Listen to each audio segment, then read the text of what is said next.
안녕하세요, 여러분. 팝 아티스트 낸시 랭입니다.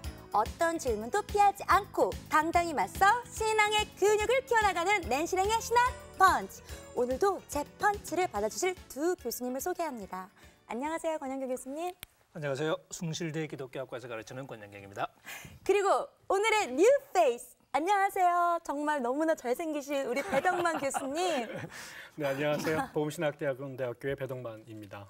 네, 아니 제가 아무리 생각해도요, 우리 신학펀치는 우리 PD님이 이렇게 외모의 기준으로 뽑는 것 같아요. 그런 줄로 믿고 있습니다. 저도 굳이 반대하고 싶은 생각은 없습니다. 그런데 우리 권영경 교수님은요, 신약학 전공이신데 그중에서도 갈라디아서 전공이시잖아요.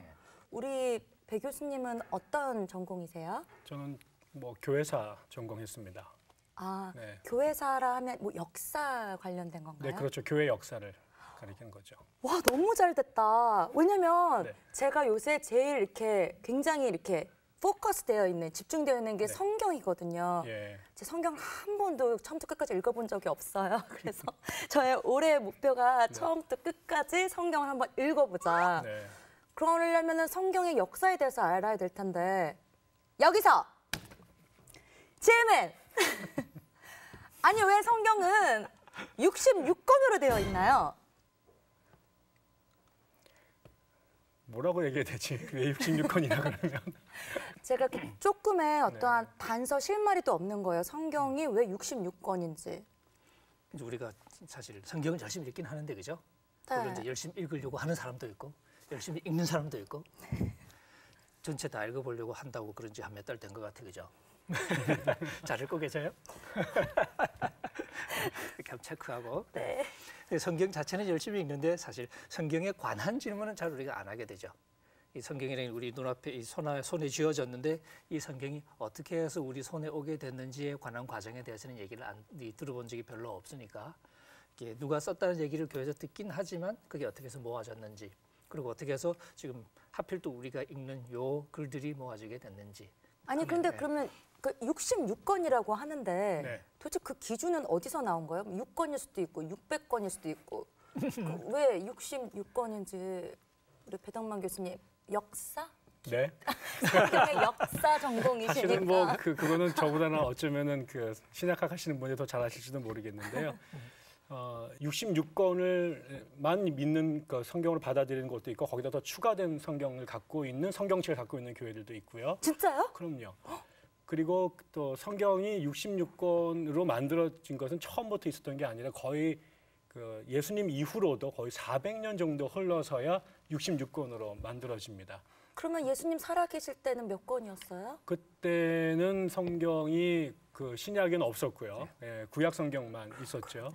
근데 그 구약 성경도 그리스어를 쓰는 시대에 그리스어로 성경을 번역하게 돼요.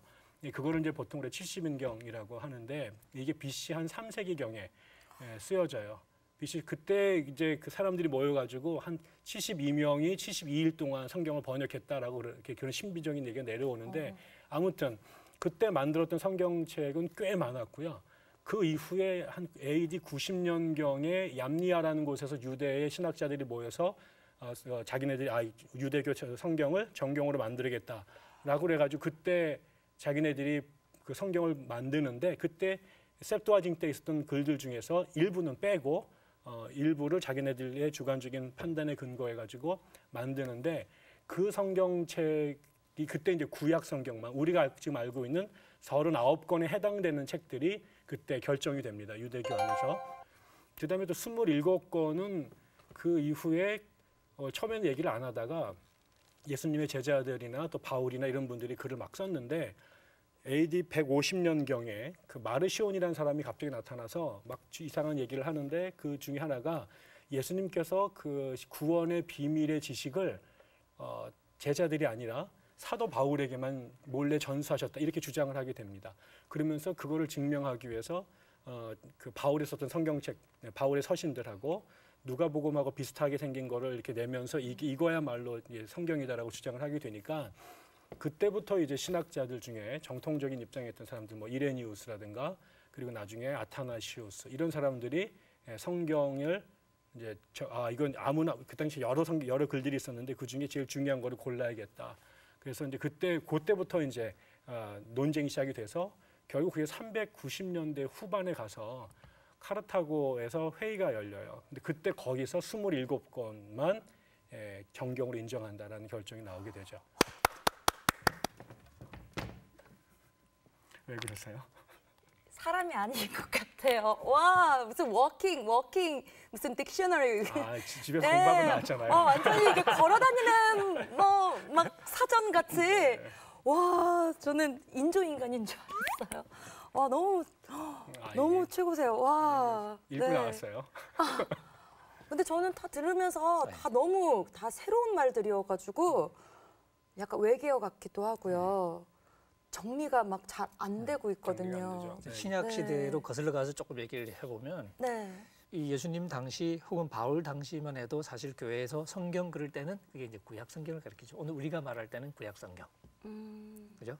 신약 성경은 아직 안 만들어졌을 때니까. 이제 근데 여러 가지 또 이제 필요에 의해서 예수님이 권위가 있었다는 사실도 중요했겠고, 또 교회를 인도할 규범이 필요했다는 사실도 있겠고, 또 이제 구약 성경이 있으니까 또 그 복음과는 또 이제 좀 더 직접적인 어떤 그 복음의 말씀에 관한 필요도 있었을 테고, 그다음에 아까 말씀하신 것처럼 이상한 사람들이 와서 햇소리 하니까 제가 표현을 좀 그렇게 썼습니다만은 거기에 대해서 방어하려는 그런 어떤 교회 정통 가르침을 방어하려는 그런 필요도 사실은 생겨나고, 그러니까 뭐 이상한 이단들이 나올 때마다 그죠? 지켜야 되니까. 그다음에 또 이제 글들이 나쁜 글들이 아니라 좋은 글들도 많이 쓰여져요.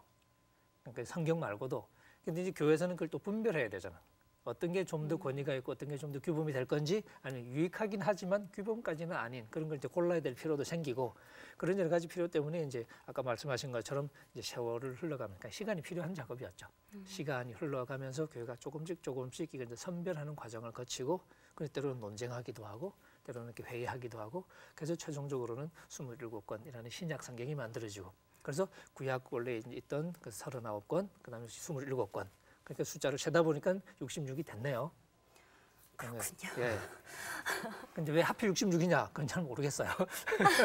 그냥 숫자 66은 뭐 일부러 그렇게 하려고 한 게 아니라 다 모아져 보니까 66권이다.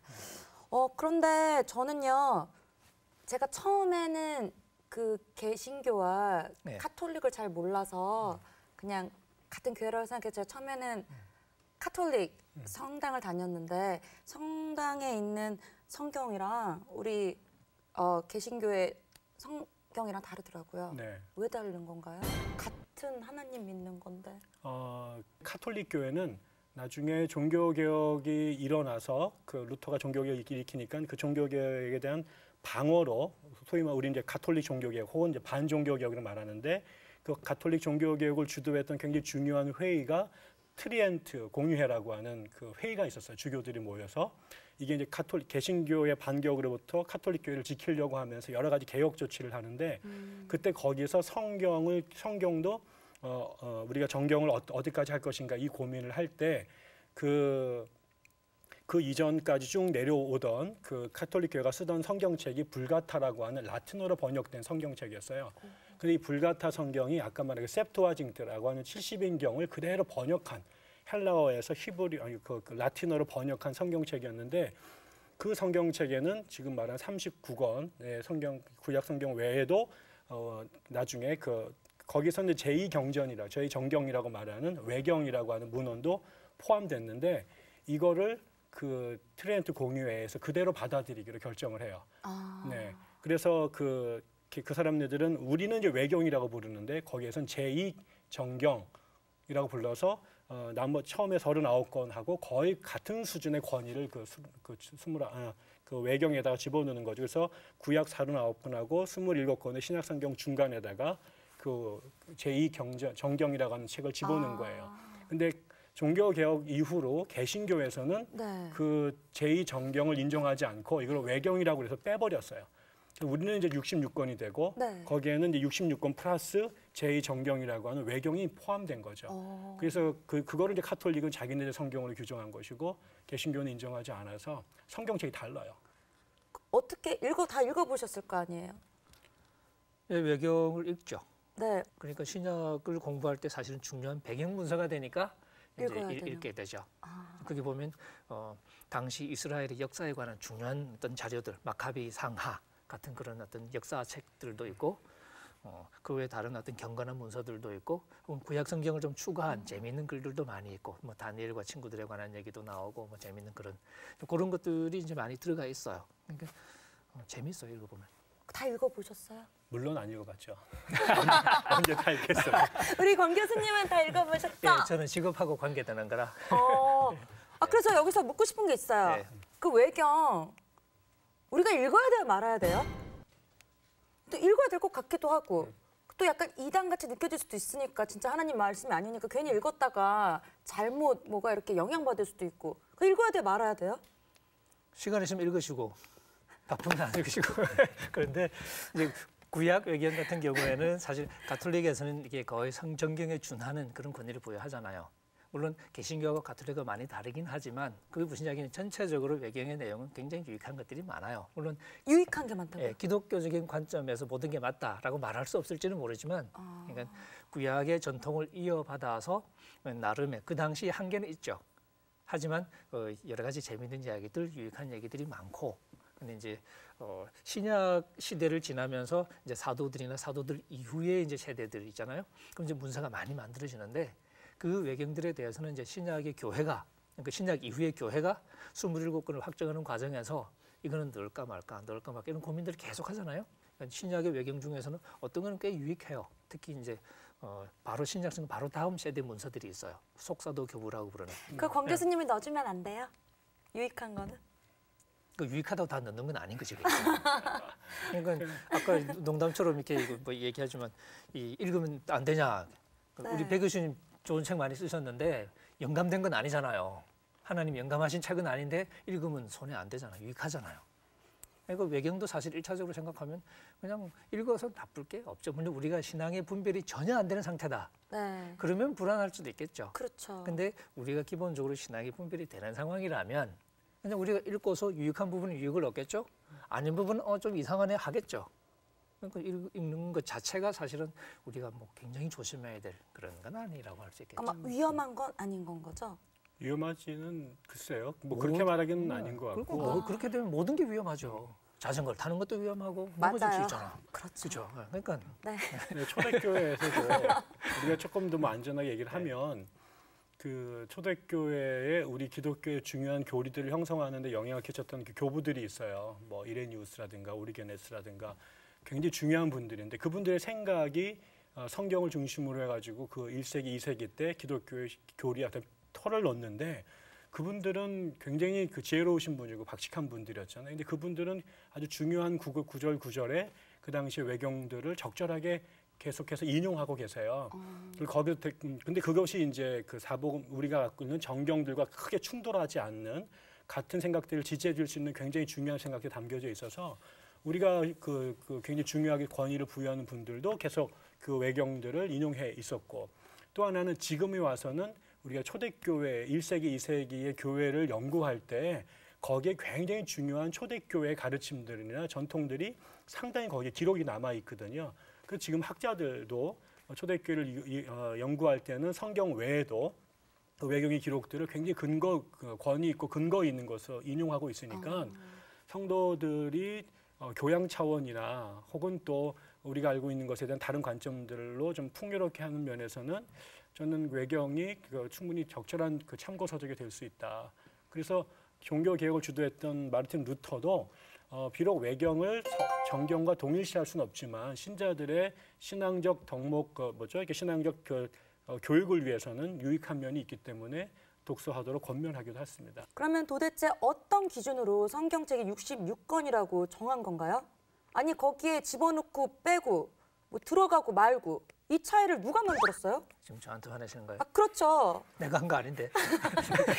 그래도 뭔가 그냥 권 교수님 다 아시니까 뭐 누구한테 그러면 이렇게 그때 제가 막 살지도 않았는데. 성질 모르겠어요. 예. 낸시니까 제가 이해해 드릴게요. 사실 고민이 많았겠죠. 아까 말씀하신 것처럼 점진적인 과정, 거의 400년에 걸친 점진적인 과정. 이게 시간이 필요한 거였다는 얘기죠. 일부러 시간 끌지는 않았을 텐데, 그죠? 시간이 필요하다는 얘기는 이게 그냥 인위적으로 막 이제 모여서 요거 하자. 그런 과정은 아니었던 거예요. 일단은 여러 가지 기준들을 이제 적용을 했던 것 같은데 그 중에 하나가 이제 이게 사도적인 가르침과 얼마나 가까이 있느냐. 예수님을 직접 만나고 직접 경험했던 그 사도들의 가르침과 가까이 있냐 아니냐. 요거는 그냥 사도냐 아니냐의 문제가 아니라 얼마나 신뢰할 만한 거냐. 그것을 가리는 지침이었겠죠. 그다음에 또 지금 우리가 복음이라고 믿고 있는 이 신앙의 규칙, 신앙의 규범하고 얼마나 맞느냐. 그런 기준도 적용을 했던 것 같고 그 외에도 이제 여러 가지 기준들이 다 작용하면서 복합적으로 그런 어떤 논의들이 이루어져 왔던 것 같아요. 우리 배 교수님은 조금 더 자세한 얘기를 하실지도 모르겠는데.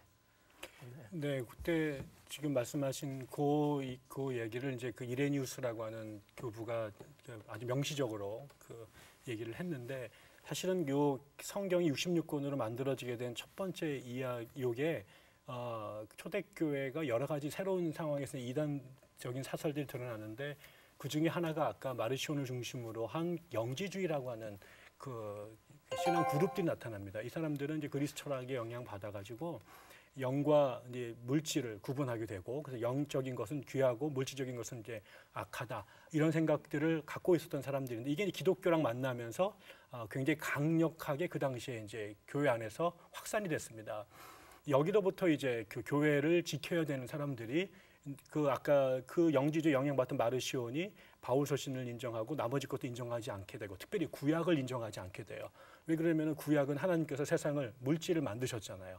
또 요 이야기를 끌고 가게 되면 또 무슨 문제가 생기냐면은 예수님께서 하나님이신데 성육신 했다고 생각하잖아요. 네. 물질을 입고 왔잖아요. 네. 이것도 받아들이지 않게 되는 거예요. 그래서 예수님께서 심지어는 물질을 입고 오신 게 아니라 원래 영인데 육체를 입은 것처럼 보였을 뿐이다. 이런 교리들이 교회에 확산되게 되니까 그렇게 되면 예수님의 성육신, 구약의 하나님의 천지창조 이게 다 몽땅 이제 부정이 되게 되니까 이런 생각들로부터 이제 교회를 지켜야 되기 때문에 그 당시에 흘러다니던 문서들 중에는 그런 이야기를 하는 문서들이 있었어요. 영지주의 문서들이. 그거를 중요하게 여기는 사람들도 있었어요. 그런 것으로부터 이제 옥석을 골라내야 된다고 하는 생각들을 하게 되니까 아까 교수님 말씀하신 것처럼 결국은 이제 그래도 예수님의 생각을 직접 들었던 사람들이 가장 그래도 예수님 생각을 잘 알지 않겠느냐라는 그렇죠. 기준이 굉장히 중요했고요. 이어서 영지주의적인 사고를 갖고 있는 것은 인정할 수 없기 때문에 예수님의 그 성육신 사건이나 그다음에 천지창조를 인정하는 이런 기준을 갖고 영지주의 문서냐 아니면 정통주의 문서냐라고 이제 기준을 갖고 자르기 시작을 하게 된 거죠. 이런 과정이 이제 400년 가까이 진행이 된 거고 그러다 보니까는 그 당시에 이제 유세비우스라고 하는 역사학자가 쓴 글에 의하면 그 당시에 이렇게 권위 있던 문건을 보통 세 가지로 이렇게 구분을 하더라고요. 첫 번째로는 누가 보더라도 정통성을 인정할 수 있는 문헌들. 그래서 우리가 지금 성경에 갖고 있는 대부분의 것들은 거기에 들어가요. 그런데 약간 권위가 의심스럽다, 정통성이 의심스럽다라는 게 이제 몇 개 있는데 그 중에 지금 성경에 포함된 것 중에 히브리서 이거는 긴 것 같은데 약간 좀 100% 받아들이면 애매하다라고 하는 게 거기에 들어가 있고요. 이거는 굉장히 논란이 많다라고 말했던 것들이 있어요. 거기는 뭐 요한계시록이라든가 그 다음에 유다서, 요한 그 야고보서 이런 뭐 베드로서 이런 것들은 상당히 문제가 있는 것으로 이제 오랫동안 논란이 돼요. 이게 이제 이 사람이 이 얘기를 하는 게 이제 4세기 초반인데 그때까지도 지금 우리가 생각하는 정경에 포함된 문헌 중에 상당 부분이 교회에 있는 권위 있는 학자에 의해서도 완전히 마음을 주기가 어려웠던 상황에 처했던 거죠. 근데 그 요인이 아까 말한 영지주의를 받아들일 거냐 받아들이지 않을 것이냐. 근데 이 논쟁이요 4세기, 5세기까지 계속 갑니다. 그래서 이게 싸움이 오래 갔던 겁니다. 또 하나 이제 영향을 미친 게 예를 들면 몬타누스파라는 이단이 있었어요. 이 사람들은 소위 직통 계시파예요. 오, 그러니까 직통 계시를 재밌다. 계속 받고 있다는 거지. 네. 이 사람들이 문서를 만들어내잖아요. 이 사람들은 직통 계시를 받은 문서야 이게. 근데 교회가 또 그것부터 지켜야 되니까 그 몬타니즘의 그 흔적이 있어 보이는 글들에 대해서는 굉장히 좀 이렇게 경계를 하게 되는 거죠. 그래서 요한계시록이 사실은 굉장히 오랫동안 논란의 중심에 섰던 이유 중에 하나가 이게 계시록이잖아. 그렇죠. 그래서 좀 더 이제 약간 사람들이 좀 더 조심스러운 눈길로 바라보게 되고 히브리서 같은 경우에도 이 몬타누스 파들이 또 이렇게 회개를 굉장히 강조합니다. 철저한 회개. 그러니까 하고 말고 이런 게 아닌 거니까. 근데 히브리서 6장 같은 데 보면 이제 회개했다가 다시 타락한 사람은 다시 회개할 수 없고 이런 얘기가 나오거든요. 어떻게 보면 몬타누스 주의하고 딱 맞는 것 같잖아. 오히려 그래서 더 의심의 대상이 되는 거니까 이거 몬타누스파 가르침하고 좀 비슷한 것 같은데 그래서 히브리서가 오히려 또 조금 더 조심스럽게 다루어지게 되는. 그러니까 결국에는 이제 다 그것을 받아들이고 인정하게 됐지만 그 과정에서는 그런 좀 이렇게 신중한 태도들이 많이 보였었고 그래서 서로 의견을 주고받는 과정도 있었고 그랬었죠.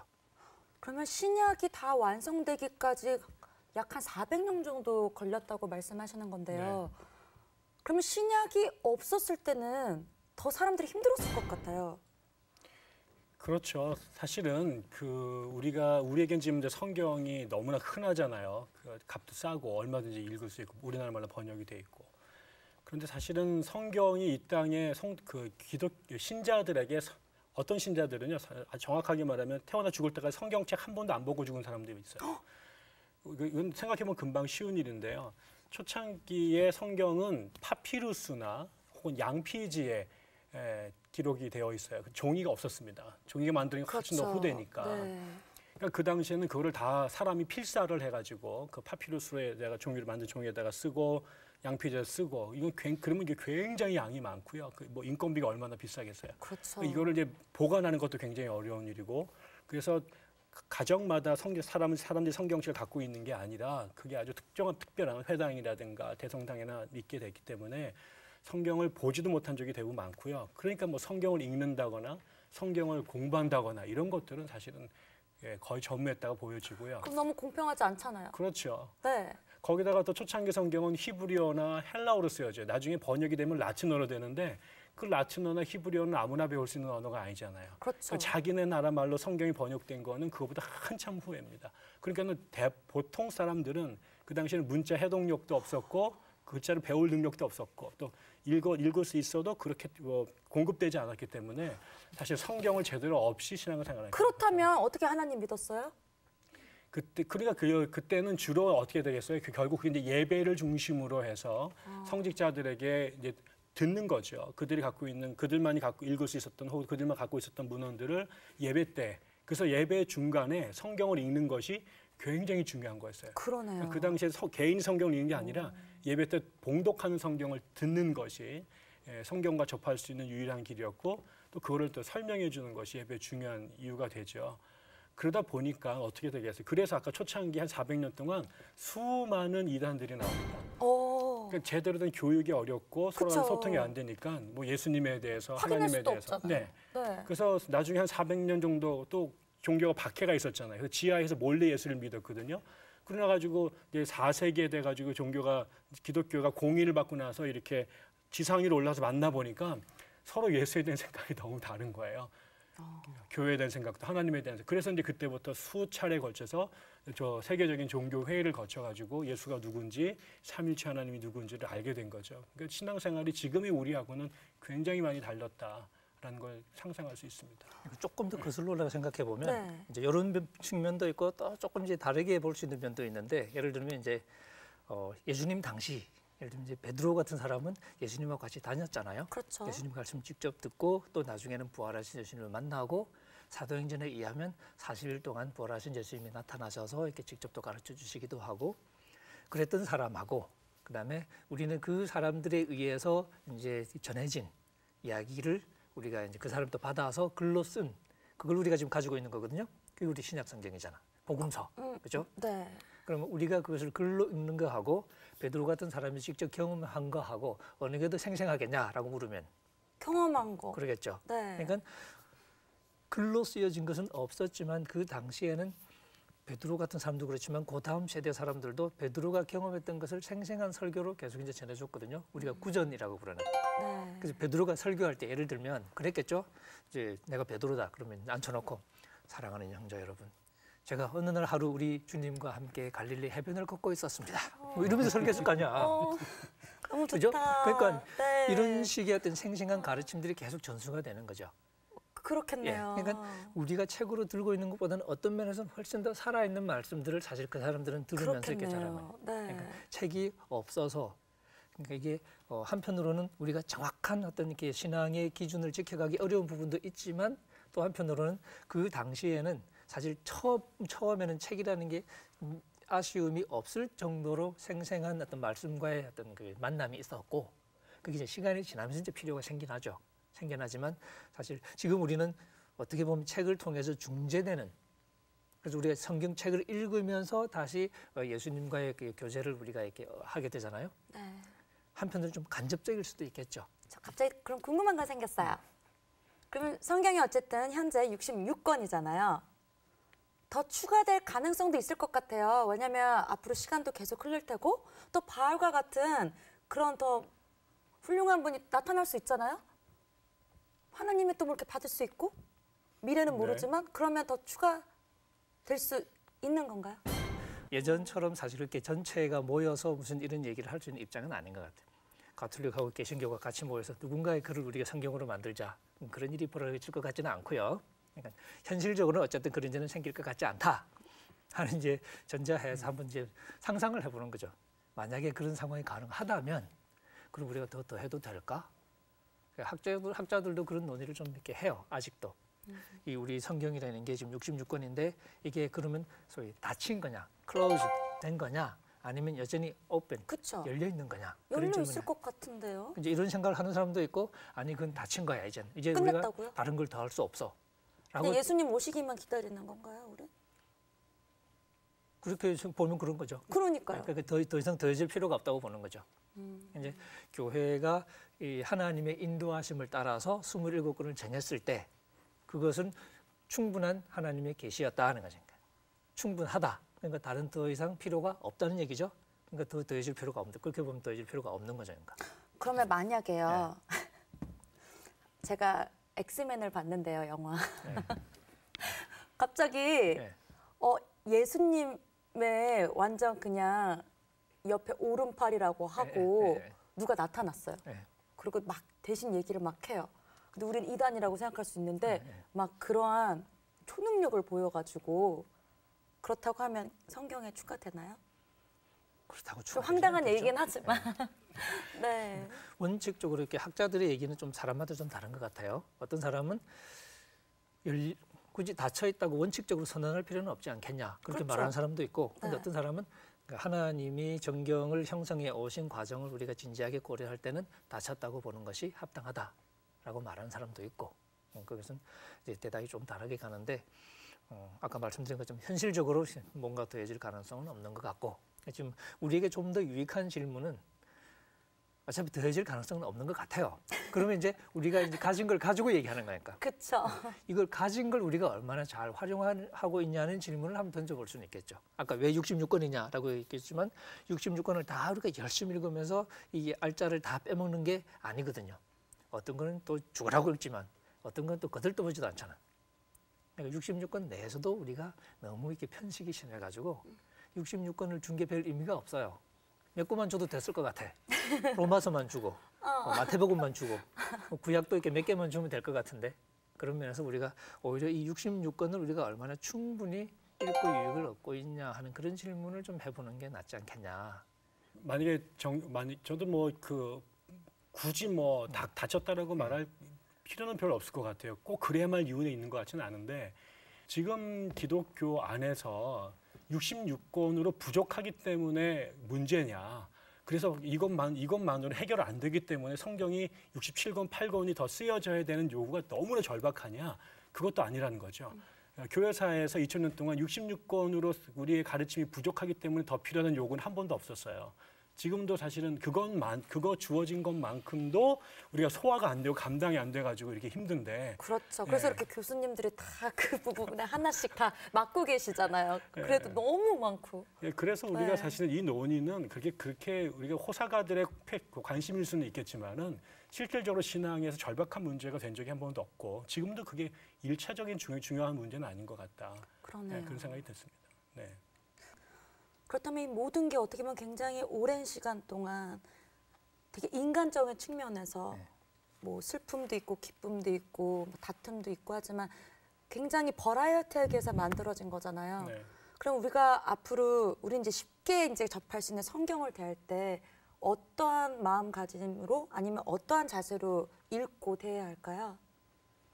그 성경을 읽는 과정 자체하고 관계가 아닌 될 수도 있지만 일단 한 가지 우리가 배울 수 있는 게 굉장히 인간적인 과정이죠. 그렇죠. 인간적으로 함께 모여서 논의하고 때로는 논쟁하고 서로 이렇게 한 사람은 이건 진짜 넣어야 돼. 한 사람은 어떻게 그런 걸 넣을 수 있어.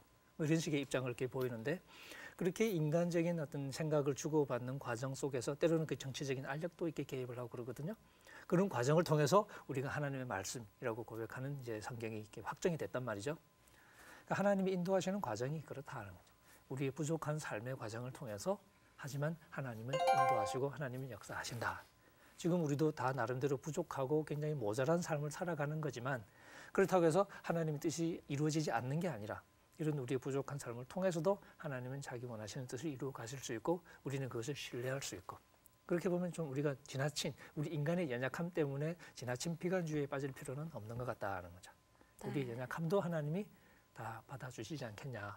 우리 배덕만 교수님은 어떻게 생각하세요? 이 400년이라는 시간이 되게 의미 있는 시간이라고 생각이 듭니다. 그게 아까 보면 어떻게 보면은 그냥 사람들이 굉장히 갈등하고 싸우고 논쟁한 것들이 인간적인 측면에서 볼 때 뭐 그렇게 긍정적으로 안 보일 수도 있지만 이게 이 하나님의 성경을 66권을 만드는 이 시간이 40분이나 4년이나 뭐 40년 정도의 시간이 아니라 400년에 걸쳐서 네.